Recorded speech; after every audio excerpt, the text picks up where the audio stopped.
Hey guys, welcome to another episode of the High Ticket Coaching and Consultant Strategy and Growth Show. Now, if you're watching this interview anywhere else but within our private Facebook community called High Ticket Client Attraction Insider Circle, then definitely come check us out. We'd definitely love to have you. So today I want to introduce you to one of the members of the community, Sara. Welcome, Sara. Hi, thank you so much for having me. Awesome, you're welcome. So tell us, what is it that you do? So I actually play a doctor by day and converted into corporate consulting when I started to notice between my professionals coming to see me at the office and watching my dad after 30 plus years in corporate. Both were sacrificing significant aspects of their health to show up positively for their company. And so I pivoted and said, there's a better way to do this. And so that's what I did. So I work with companies to help create high performance employees so that way they can raise their standards and set higher goals. Yeah, awesome. So you're saying ultimately on your journey, you've just noticed that most individuals who were in the corporate environment, they were coming to you based on health issues, based on what they were doing, the job, the stuff that they were going through in their careers? I think that we've done this backwards. So a great culture comes when you have great people, and great people don't just happen, right? You have to make sure that they are whole and happy as people and not just as employees. And unfortunately, we've turned the corporate wellness into a cliche topic where by giving someone a Fitbit and giving them a gym membership that they're going to be whole, happy people. And it just doesn't happen that way, which is why there's more statistics out there than ways to problem solve the whole being a whole person in the workplace. And so I've got patients of mine who are, leaving on their lunch hour, they're skipping their lunch hour to come and take good care of themselves. They're making appointments late at night because the companies they work for are just not recognizing that they need more than probably what they're getting. And so there's a big demand for it. And I think there's a lot of companies that don't know how to do it because they followed everyone else's lead. And one of the fun things I tell people is when you start helping your employees be the people that they want to be and who they can be for you, you're no longer comparing yourself to other people in the industry. You are now setting the standard, and they're now looking at you like, I don't know what they're doing different, but how do we get on the wagon? Mm-hmm. Yeah, that is so true, so true. We're in the process of growing our team as well too. And when it comes to businesses, I've realized, just like as you said, most individuals, they just care more about the actual business and the running of the day-to-day tasks or whatever need to get done, versus not realizing that with the employees, like they're human beings as well, right? They need certain elements of to support them, whether it's through health, fitness, whatever it is, but that needs to be kind of included into that process, right? Absolutely. And, I hate to say it, but people are not robots. And I don't know why we are not recognizing that. But if you ask an employee, what are their top goals in life? A successful career, being useful to other people is obviously one of them. But their motivating force is to do good in the world. They want to be a good spouse. They want to be a good parent. They want to be, they want to be a good person of the community. And if we lead from helping them do that, rather than from taking from them, I need you to work 25 hours a day, I need you to not sleep, I think we would have a much better starting point. But I even notice myself when I wake up and I'm eating well and my mindset is right and I'm taking good care of myself and I have people who help me take care of myself, that's when I lead the day. When I don't do those things, my day just happens to me. I get to the end of the day and I have no idea how it unfolded. And so, you do enough of those days where your days are just happening to you, right? You're not showing up in any capacity in your life to the caliber that you could if you just had some more guidance and a company that actually supported you. Yeah, awesome. So what type of issues do you typically see your clients as far as going through the process are they facing? So what we find, different organizations face different issues, right? They have different age groups that are highly represented in their organizations. A younger, newer startup company is going to have different issues than a more mature, demographic of people that have been there for 20 plus years. One of the big ones we've been noticing is mental health. So mental health, for a lot of people, just consider it to be, do I feel anxious today or do I feel depressed today? And there's so many varying shades of mental health, right? How do I feel about myself? How do I feel like I can show up for the world? And so a lot of people don't know how to address the mental health issue because for a lot of companies, there's a stigma attached, right? Either the employee is concerned about the employer knowing that they have issues or concerns, right? I never say problems, they're just issues. Or the company doesn't know how to actually help them, and so they leave it alone and they don't tackle it.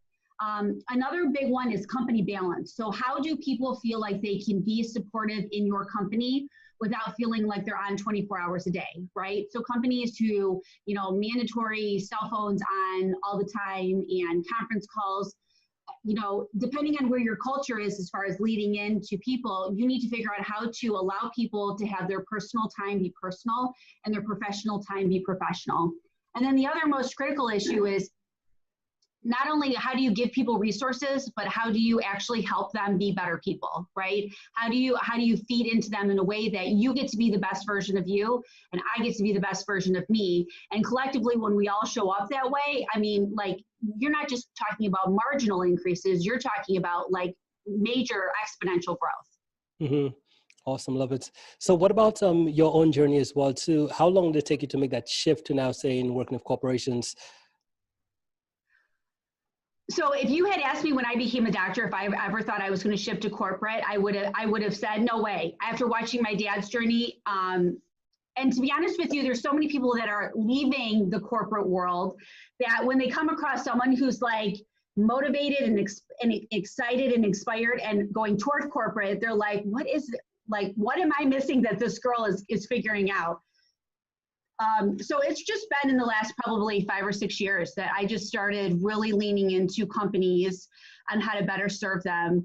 And I don't want to say it's rocket science because it's not rocket science. It's just in the United States, we value being sick more than we value being healthy. We don't actually believe people in the United States can take personal accountability and still be a great employee, or take personal accountability and do bigger things than what, their parents did or other people tell them they could do. So for me, it's just a much bigger issue of how do people get the opportunity to be what they want to be without having to start their own company, without having to go out and travel and backpack through Europe for 4 years to find themselves. I truly believe people can work for your organizations and thrive becoming the people that they want to become. And I think it's always that fire has always been there. I just didn't know how to define it. Mm-hmm. And when I realized that corporate America was where I wanted to do it, people laugh at me. They're like, I can't even believe that you would put corporate America and fun in the same sentence, because most people shy away from corporate America. And I think it's such an untapped market of beautiful potential that could really make a lot of change.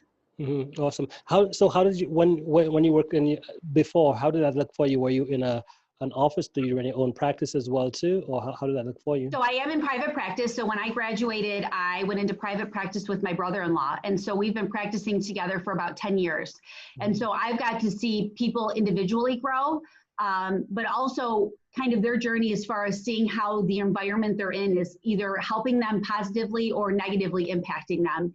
And you can't have one without the other, right? So you can have the desire to want to grow, but if you're being suppressed and stifled, right, you're going to keep trying and you're going to feel like, you're being held underwater, right? And so there's a big synergy when someone individually wants to take accountability and they're also in an organization where they can do that as well. And so it's just been a really cool journey. I love working with people one-on-one. But my big calling is working with large organizations to help them help their employees, right? I don't have to be the rock star. I want the people who lead these organizations to be like, wow, these people care enough about me to invest in us. And that's where the magic happens. Yeah. And how open are you to find corporations? Are corporations pretty open to what you share as far as your philosophy and on this solving this current issue? So it's funny you should ask that, because I don't even think if you ask most companies if they think it's an issue that they would say they have an issue, because they're so used to doing things the way they are. I will tell you, I was at an HR conference last year. I was just attending. I was a fly on the wall taking on information. And it was all HR directors. I had said, when was the last time you talked about health, well-being, and capacity at a conference, right?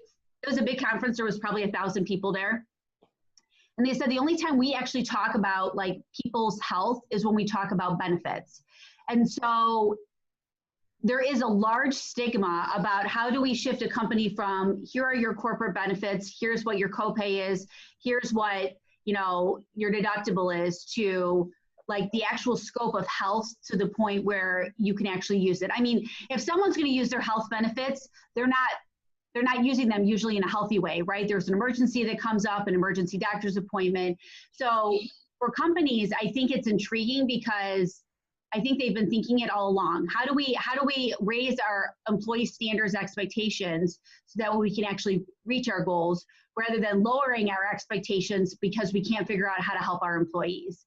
And I just think most companies in some capacity think that their employees are assets.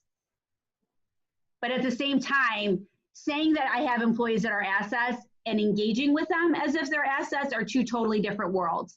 And then we start having a conversation and they're like, you get it. I was like, well, I do get it, but it's definitely not, I would definitely not say that in the United States right now, it is commonplace protocol to build into your employees more than an occasional lunch and learn or an occasional, massage therapist that comes in on, employee appreciation day.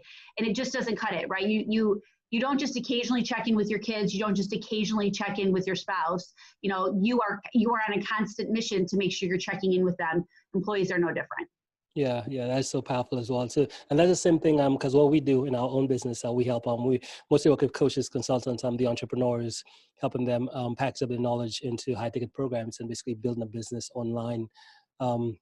So where they could just do it full time and stuff like that. And one of the things I realize is that most individuals, and a lot of individuals, when they do what they buy the programs to learn how to do what they need to do, it's like you get sold a program, right? Just like, hey, here's a step-by-step process. But I realize with growing a business of everything, it's like, it's not just what to do, but it's like your whole life in general, right? It's almost like it's a kind of like a lifestyle. And I try to incorporate the whole aspect of it because most people who sell stuff, they're just like, hey, just do this or whatever, versus not looking at the whole person as a whole. Like this person has a family, they have obligations, they have schedules, they have all these different things. And how do you build something that kind of helps them support all the areas of their life as they work with you versus just saying, well, we'll just focus on the money or we'll just focus on this one thing, right? So I think that's what you're doing is so powerful, right? I love what I do. I get up every day and, there's so many personal circumstances that brought me to this point that I never would have tackled this on my own had it not presented itself. But your identity as a person does not change depending on what company you work for, right? You need to be able to say who you are. And the only way you do that is, number one, figuring out who you are and then maintaining it. And I think so often when you start working for an organization or when you're in an unsupportive environment, that starts to go away. And then that's when the robotic tendencies start to come in. And that's when you're showing up, but your heart's not in it and your passion and your drive aren't there. And I just find I have yet to meet someone who's passionate, who has a drive, who feels supported, that isn't successful. And I mean, that's really what we're trying to create. We don't want to wait until you retire in order for you to live the life that you want to live, right? We believe that you can live the life that you want to live now. And we think companies can help you do that in a really successful way. And so I think how you do one thing is how you do everything. So if you find a CEO who's not taking adequate care of themselves, who doesn't have a great mindset, who isn't getting adequate sleep, that is how he or she is going to lead. Right. And so really what we look for is organizations that we're a good fit, right? They want what we want for them, right? We can't want something for them that they don't want for themselves. And so sometimes it's a slow conversation. I think sometimes people just don't realize how far off they've gotten. And, if nonetheless, it's just really exciting to know that there are people out there who believe that they can not only be great individuals, but they can run amazing companies. Mm-hmm. Love that. So, excuse me, over your career, I guess, what would you say is one skill you've that you believe has been responsible for your level of success today? It's a great question. I would say emotional maturity. So I think what happens with a lot of people is one day is good and they go up, and then the next day is bad, and then the next day is good. And I think for people in general, like the level of maturity, you have to rise to the level of success that you want to have. You have to rise to the level that you want to show up for your clients. It doesn't go the other way around. And so I found that once I actually took 100% accountability for my actions, how I felt, how I responded to people, I was no longer playing the victim game, right? Like, well, because they were in a bad mood, I'm in a bad mood. Because I showed up and my client was unprepared, right? Like now I'm scattered, right? Once I got really solid on this idea that I am solely responsible for all of those things, I show up in a completely different way. And now showing up in a completely different way helps me help people in a much better way. And then instead of me telling them how to do things, right? Because I'm showing up in the way that I am, you know, now they're asking questions, right? You're showing up different. What are you doing different, right? And I'm leading by example and they want to follow. I'm not pushing, right? I'm not pushing things on them. They want to be more like me because they see I'm calm most of the time.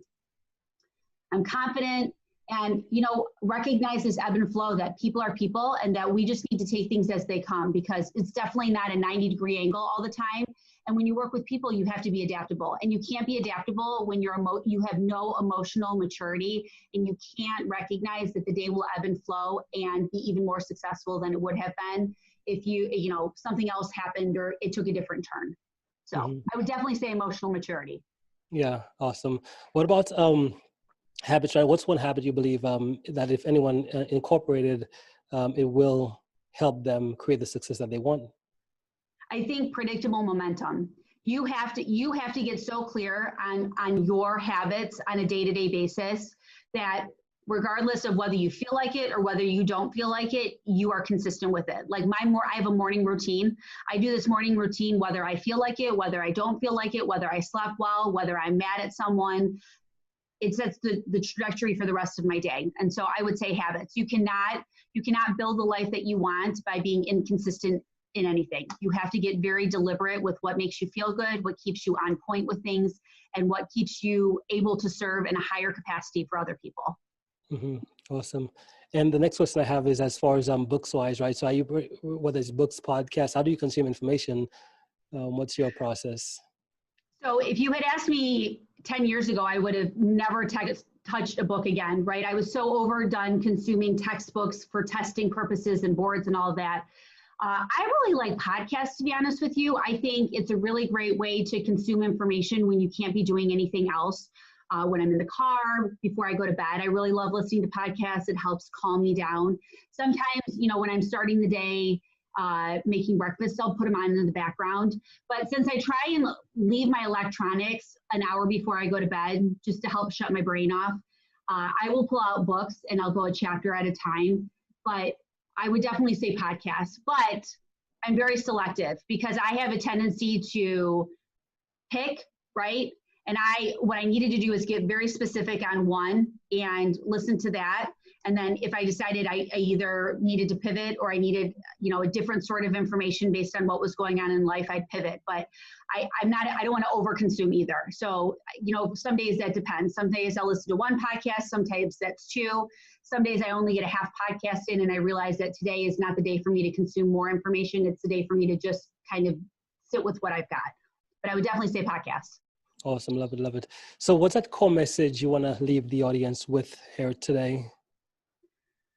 Core message I want to leave with the audience today is you have to work for an organization that values you as an individual and sees you as someone who, as a whole person, can bring so much value to the world.